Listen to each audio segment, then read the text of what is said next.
Good evening, ladies. Good evening, gentlemen. It is exactly 8 p.m. on our studio clock, and it's News Hour on Spectrum Television. Making news tonight, June 28, 2024. The Littoral Regional Office of the Ministry of Transport has mobilized private and public workers to discourse on the causes and solution of road accidents. This is on the heels of the numerous accidents experienced in recent days. Also in this newscast, how to regulate the content posted on TikTok has been at the center of exchanges between content creators of this platform and the National Communication Council today in Yaoundé. The stories in full and more will be yours right ahead. Thanks for joining in. Once again, you're welcome to the 8 p.m. Bilingual Primetime Newscast on your TV, Spectrum Television. I will kickstart right away, and it is in the French language with you, Makeda Lydie Newton. Bonsoir. Bonsoir Christelle Assex-Ouellet, mesdames, messieurs, bonsoir et bienvenue dans ce journal bilingue. Le président de la Chambre des comptes de la Cour suprême était face au sénateur ce jour à Yaoundé. Le magistrat Yap Abdou a été notamment interrogé sur les manquements liés à la dotation générale de la décentralisation. Principale préoccupation des représentants des collectivités territoriales décentralisées au cours du forum d'échange annuel à la Chambre haute. Le compte rendu d'Olivier Bouzique. Après l'Assemblée nationale, c'est au tour du Sénat d'interpeller la Chambre des comptes de la Cour suprême sur les insuffisances liées à l'état de mise en œuvre de la dotation générale à la décentralisation. Il existe une divergence entre la Chambre des comptes et le ministère des Finances dans le calcul de la dotation générale de la décentralisation par rapport au plafond de 15% des recettes de l'État. Que les travaux de la Chambre des comptes sur le projet de loi de règlement comportent des facteurs limitants.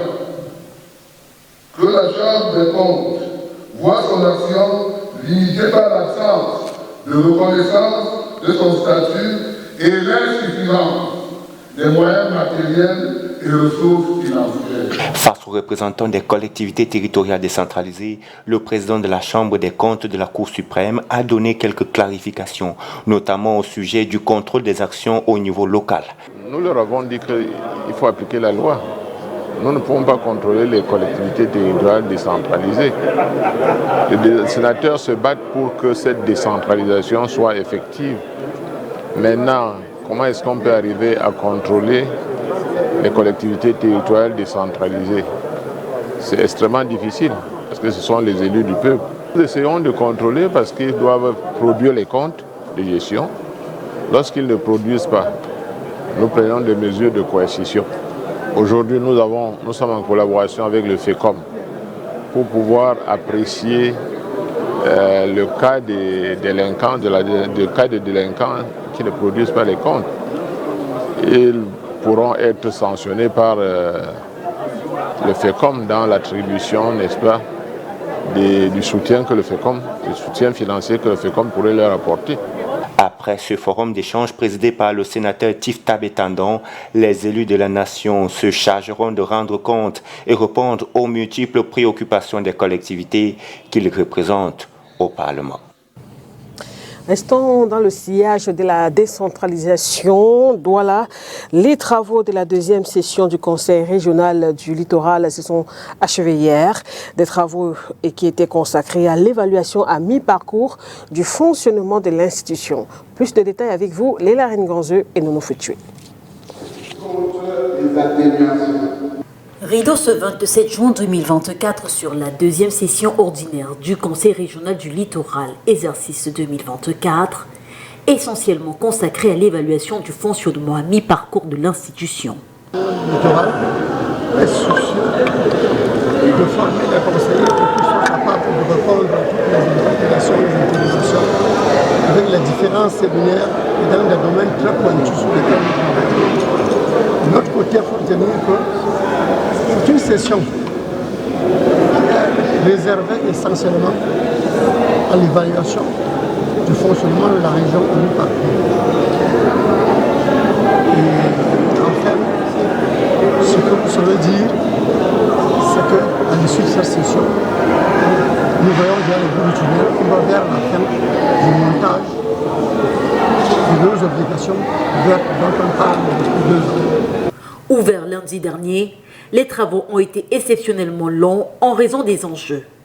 L'évaluation du fonctionnement du Conseil a en effet été précédée par un atelier de sensibilisation et de renforcement des capacités des membres du Conseil régional sur les défis, enjeux et opportunités liés à la lutte contre le changement climatique dans un contexte de décentralisation. Un atelier animé sur 2 jours par les experts de l'Observatoire national des changements climatiques, car la problématique est actuelle, encore plus dans une région comme le littoral, en proie aux affres des changements climatiques et où la destruction de la mangrove est une question urgente. Au terme des travaux passant en revue les 6 premiers mois de l'année et qui ont vu la présence du gouverneur de la région du littoral, Samuel Dieudonné Ivara-Dibois, des observations, propositions et suggestions ont été formulées afin de garantir un fonctionnement harmonieux et un meilleur rendement des actions du Conseil régional du littoral. Des documents soumis à examen. Au chapitre politique, les formations politiques se mobilisent déjà dans la perspective des prochaines élections. C'est par exemple le cas du Parti uni pour la rénovation sociale PURS. Hier soir, ici à Douala, son premier secrétaire, Serge Espoir Matomba, a rencontré la presse, les membres de la société civile et les leaders politiques africains. Objectif, annoncer le plan d'action du PURS qui sera notamment axé autour d'un débat national sur le développement social et économique du pays. Plus de précisions dans l'élément qui va suivre. Je suis très ravi, très joyeux de voir tous ces beaux visages. Face à ses invités présents dans cette salle à Douala le jeudi 27 juin, le premier secrétaire du Parti uni pour la rénovation sociale PURS se souvient. En 2018, nous sommes allés vers les Camerounais présenter un projet. Nous avons compris les doléances des Camerounais. Nous avons écouté les Camerounais. Nous avons écrit.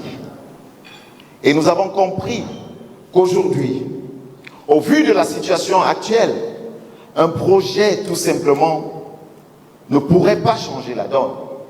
Il nous faut, compte tenu de l'urgence, d'un plan d'action. Un plan d'action qui sera principalement axé autour de l'organisation prochainement d'un débat national sur le développement social et économique du Cameroun. Une thématique qui interpelle non seulement d'autres hommes politiques camerounais, mais également ceux des autres pays africains venus soutenir le candidat à la présidentielle de 2018. Nous sommes particulièrement centrés sur la place de l'homme dans la société, sur le social. Et le slogan qu'il a lancé tout à l'heure, à savoir le débat social, le débat économique, est une thématique qui me va droit au cœur. Le boss nous vient de nous dire que, bon, allez au travail, et puis nous allons aller au travail. Et c'est aussi une opportunité de dire aux gens qui sont ici que le PURS est là, sera là et continuera à être là. Je suis là en tant que panafricain. Non seulement je suis panafricain, mais Matomba est la colonne vertébrale du panafricanisme international que nous sommes en train de consolider. Organisé par le PURS, le dîner de presse qui a eu lieu le 27 juin à Douala a été marqué par la présence des journalistes, membres de la société civile et autres leaders politiques africains. Le congrès du parti est prévu en février 2025, à l'issue duquel son candidat à la prochaine élection présidentielle sera investi. Nous sommes ici pour parler de l'espoir. Oui, l'espoir dans le futur. And now we take you over to the southwest region of Cameroon, where among several challenges faced by the locals in the region, the governor Okalabilai is bent on eliminating the consumption of drugs amongst youth, which is fast becoming a norm in that part of the country. Details with Kathy Kone. Yes, ladies and gentlemen.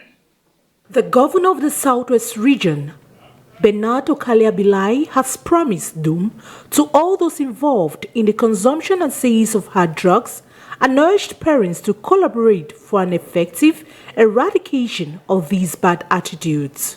Yes, there are assurances. We have given instructions, particularly for this period of holidays, to protect the youth. We have given specific instructions.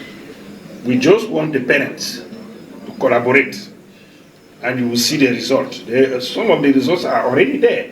I don't want to render it public here because the target people may be aware and try to run away. You will see in the next 2-3 weeks what will happen. We are going to eradicate that phenomenon of drugs because it is destructive, it is catastrophic for the young men. And you know that this is the fuel for terrorists. Because after consuming those drugs, they became like animals, they become like madmen. They no longer take mind about the human life. So we are going to eradicate. And those who are involved, if they are listening, they should go elsewhere. But if they continue to stay here, they will see what will happen. Speaking during the Regional Security and Administrative Coordination meeting recently in Limbe, the administrative boss applauds the existing synergy amongst administrators, security officers, municipal leaders, and locals in bringing peace and order in the region. What I can say, first of all, is that in the Southwest region, everything is under control. And when I say everything is under control, it is what is effectively in the field. We have all the SDOs, there are 6. They are working with their GOs, the technical services, the regional delegate, the divisional delegate. Anyway, the entire administration is active on the field. The economic and social activities are going on. We can be proud of the fact that concerning the agricultural domain, farmers enjoy now the good price of cocoa. Most of them have come back to their farms, their plantations.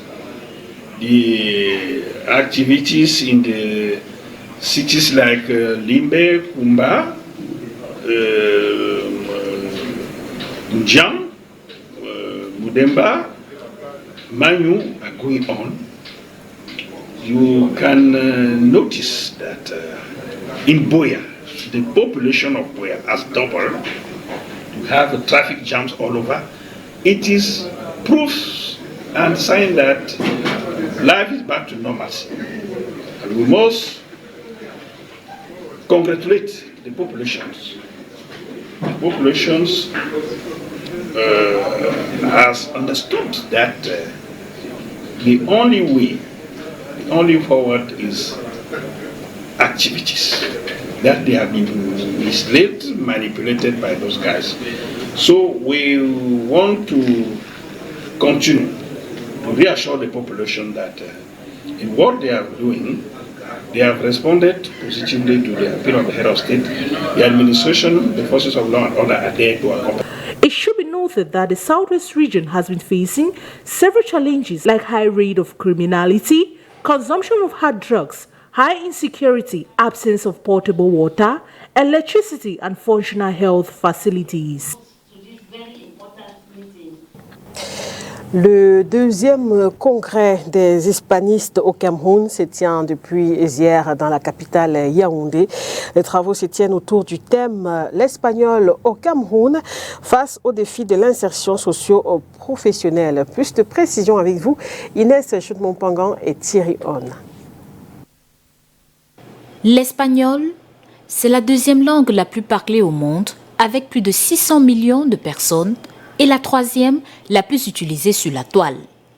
Un potentiel à exploiter par les autorités du pays, du Cameroun et de la communauté hispanophone. Les langues sont des instruments pour favoriser les échanges à tous les niveaux. Les échanges humains, sociaux, technologiques, commerciaux. Donc le fait de continuer à renforcer en accompagnant les autorités camerounaises et la société camerounaise et les institutions camerounaises, notre langue au Cameroun, ne peut être que bénéfique pour renforcer les échanges du Cameroun non seulement avec l'Espagne, mais avec la communauté hispanophone et la communauté internationale en général. Contrairement à certains préjugés, la langue espagnole ouvre aussi les portes du monde socio-professionnel au Cameroun et ailleurs. Je prends l'exemple sur moi-même. J'ai suivi ce chemin, j'ai étudié l'espagnol. Aujourd'hui, je suis professeur d'espagnol dans un lycée du Cameroun. Voilà déjà un apport professionnel. Et en dehors même d'enseigner l'espagnol comme langue étrangère au Cameroun, nous avons également l'interprétariat. Nous savons qu'il y a une école d'interprétariat à Buea. L'espagnol au Cameroun face au défi de l'insertion socio-professionnelle. Le sujet est au centre du 2e congrès international des hispanistes au Cameroun. Les travaux de 2 jours se tiennent au campus de l'École normale supérieure de Yaoundé. The Littoral Regional Office of the Ministry of Transport has mobilized private and public workers to discourse on the causes and plausible solutions on road accidents. Details with Oni Ladonet. In light of the alarming number of accidents occurring on major highways across the country, there is need for quick action and community engagement in order to put an end to this phenomenon. This Friday, June 28, the Littoral Regional Office of the Ministry of Transport has convened private and public sector workers to deliberate on the causes of road accidents and explore potential solutions. Nous avons eu à la tête de ce séminaire un expert qui nous a formés. We had an expert drill us.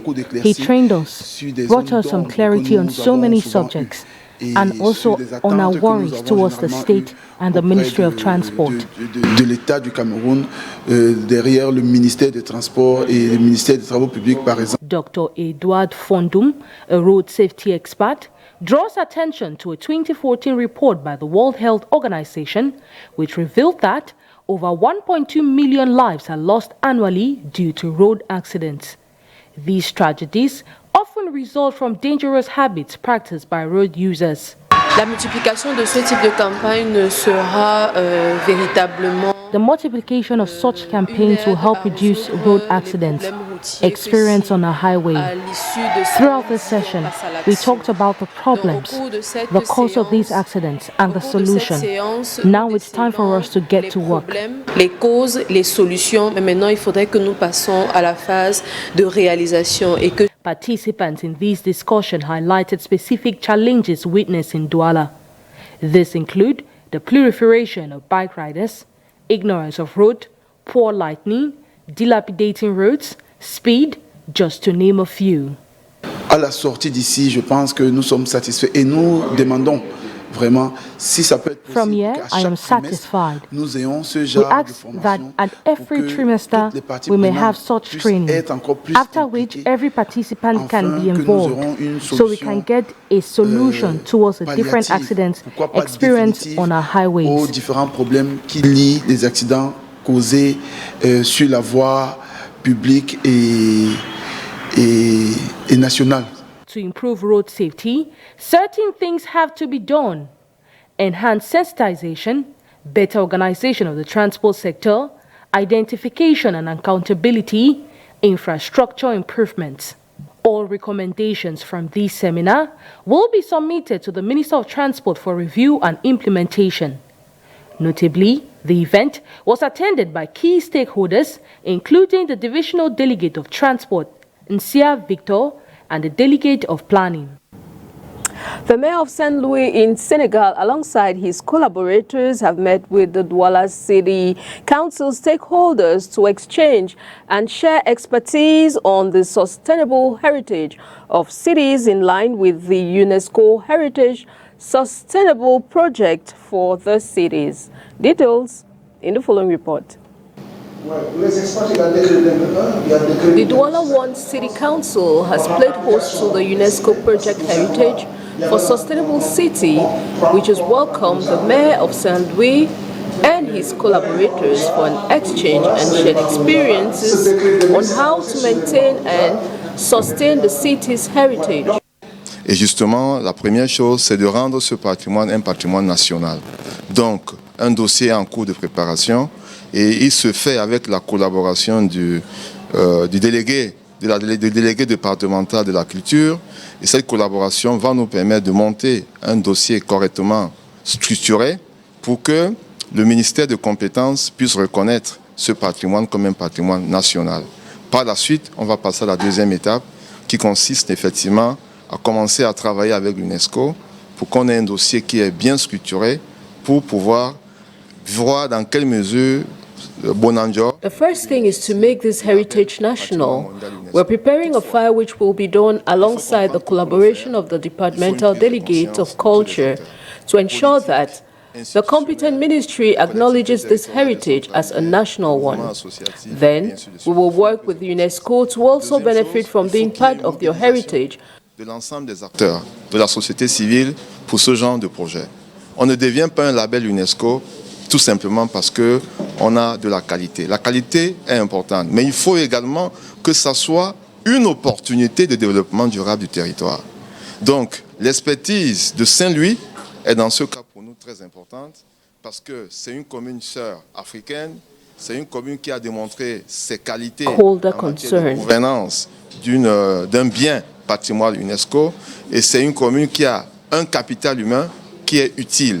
Donc la présence du maire et ses collaborateurs ici, c'est aussi surtout pour un transfert de compétences, c'est également une démarche pédagogique de préparer l'équipe de terrain de Douala Premier pour qu'elle soit à même capable de gérer un processus comme celui-ci, qui est effectivement un processus très complexe. In the course of these exchanges, the mayor of St. Louis and his collaborators shared their experiences and savoir-faire on how to protect and valorize their heritage with a team from the Douala One municipality. They will also walk through some of the beautiful architectural structures planted in Bonanjo. Autour des échanges, nous avons un petit peu partagé l'expérience de Saint-Louis, du Sénégal. Saint-Louis, qui est la commune de Saint-Louis qui est inscrite au patrimoine mondial de l'UNESCO depuis l'an 2000, suite à un long processus. In the course of our exchanges, we have shared our expertise of how St. Louis community of Senegal, which is part of the UNESCO Heritage List since 2000. À la suite de cela, des textes qui ont encadré un petit peu la sauvegarde du patrimoine, la préservation du patrimoine à travers les décrets en 2001, un décret en 2001 et un autre décret in 2001. There were documents and texts which were brought out to protect this heritage. La nécessité de ce processus portée d'abord par les politiques, parce qu'il fallait avoir une volonté politique, d'abord par les maires qui nous ont précédés, mais ensuite par l'administration publique qui, à travers les textes, permettent un petit peu la préservation effectivement de ce patrimoine. Les retombées sont multiples. Déjà pour la jeunesse, comme nous allons au musée, la jeunesse qui passe tout le temps à connaître quel est son passé. Donc il y a déjà de nombreux établissements scolaires qui visiteront pour comprendre exactement d'où a commencé et comment a commencé le Cameroun. Les enseignants d'histoire et de géographie, les universités. Donc sur ce plan-là déjà, il y a la jeunesse et l'éducation qui sont les premiers. This project will benefit the youth who spend most of their time in museums to know about their past and other schools, even the teachers too. Connaître la véritable histoire de leur pays. Les Français veulent savoir effectivement, en dehors de ce que leur disent les livres de France, qu'est-ce qu'est le vécu réel au Cameroun, les Allemands également. Le travail qu'est en train de faire la maire Douala Premier, c'est un travail grand, pas seulement pour Douala, mais aussi pour tout le Cameroun. Il y a d'autres lieux où les Allemands sont passés, qui sont en perdition. Je pense que si la mairie réussit ce travail de sauvegarder et de protéger le patrimoine, d'autres mairies prendront le relais pour que notre patrimoine soit davantage sauvegardé. Je parle de moi. Protecting, sustaining and maintaining the city's heritage will go a long way to serve as a guide for tourists who will want to know more about Cameroon's colonial heritage, as well as educate the future generation on how your history and your city was built into what it is today.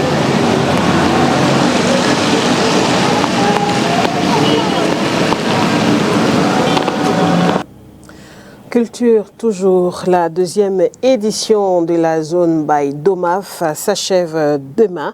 Ce marché international des cultures urbaines d'Afrique, ouvert depuis le 24 juin dernier à Yaoundé, connaît une innovation et pas des moindres pour cette édition. Et nos envoyés spéciaux Henri Ngoué et Dieudonné Nyassa sont allés à la rencontre des pratiquants de cette discipline à mi-chemin entre le sport et la culture. En cette journée ensoleillée du vendredi 28 juin 2024, l'une des alternatives aux énormes bouchons que l'on rencontre dans la ville de Yaoundé, pour ceux qui veulent rallier le lieu dit poste central, est le vélo ou mieux encore le BMX, à condition d'avoir l'équipement adéquat et le cœur assez bien accroché. Cette discipline sportive qui sera présente pour la toute première fois aux Jeux Olympiques du 26 juillet au 11 août prochain du côté de Paris est l'une des attractions majeures de cette seconde édition de la zone by DOMAF. Pour cette année, on fait partie de l'événement de la zone by DOMAF et nous on occupe la partie sport urbain.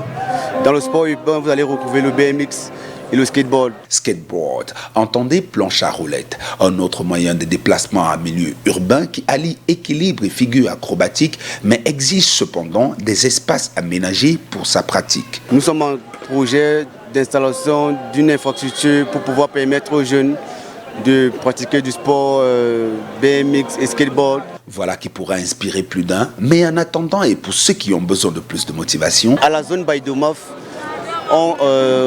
on fait des prestations, en même temps des initiations et on permet aux jeunes de découvrir ce que c'est le BMX et le skateboard.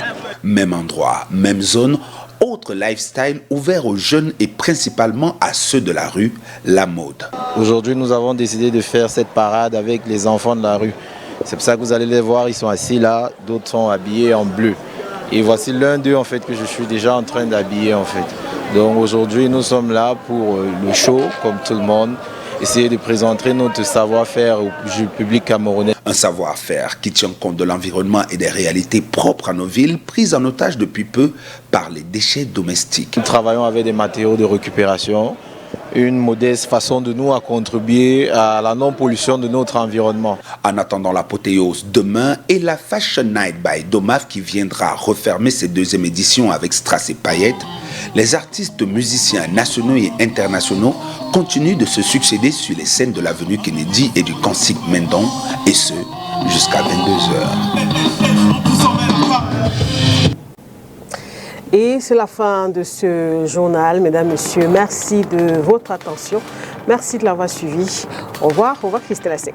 Good night to you, Makeda Lizinyotum. Good night, televiewers. Thanks for watching. See you again tomorrow with fresh news and more on Spectrum Television. Good night.